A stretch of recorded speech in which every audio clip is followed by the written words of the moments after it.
শেখ মুজিবুর রহমানের ছবি প্রত্যেক মন্ত্রীর অফিসে ঝুলানোর কথা, সেটা যে ঝুলানো হচ্ছে না, সেই জায়গার ভিত্তিতে কোথায় থেকে আসলো মাননীয় স্পিকার? সরকারি দলের একজন এমপি যখন কোয়াজি কনস্টিটিউশনাল কথা বলেন, অর্থাৎ খণ্ডিত সংবিধানের কথা বলেন, তখন কিন্তু আমাদের যুক্তি বেশি সাব্যস্ত হয় মাননীয় স্পিকার।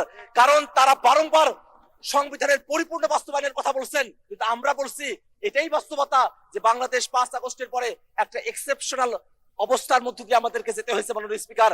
আমরা কনস্টিটিউশন পুরাটা মানতেও পারি নাই, পুরাটা ছাড়তেও পারি নাই, এমন একটা পরিস্থিতিতে আমাদেরকে আসতে হয়েছিল মাননীয় স্পিকার।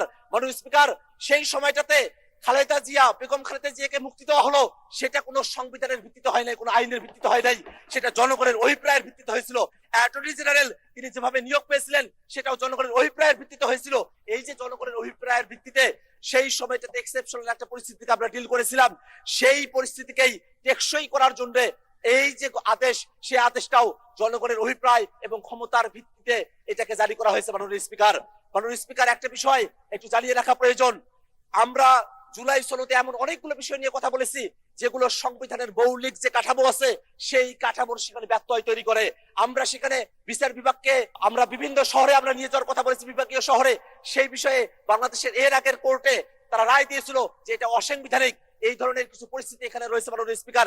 এমন অনেকগুলো সংশোধনী রয়েছে, এমন অনেকগুলো প্রস্তাব রয়েছে, সংস্কার রয়েছে, যেগুলো শুধু সংশোধনী দিয়ে সেটাকে টেকসই করা সম্ভব নয় মাননীয় স্পিকার। সে কারণে ঐক্যমত্য কমিশনে আমরা জাতীয় নাগরিক পার্টির পক্ষ থেকে দাবি করেছিলাম গণপরিষদের মাধ্যমে নতুন একটা সংবিধান করতে হবে। সংবিধান তো পুরোটা মানা হচ্ছে না মাননীয় স্পিকার।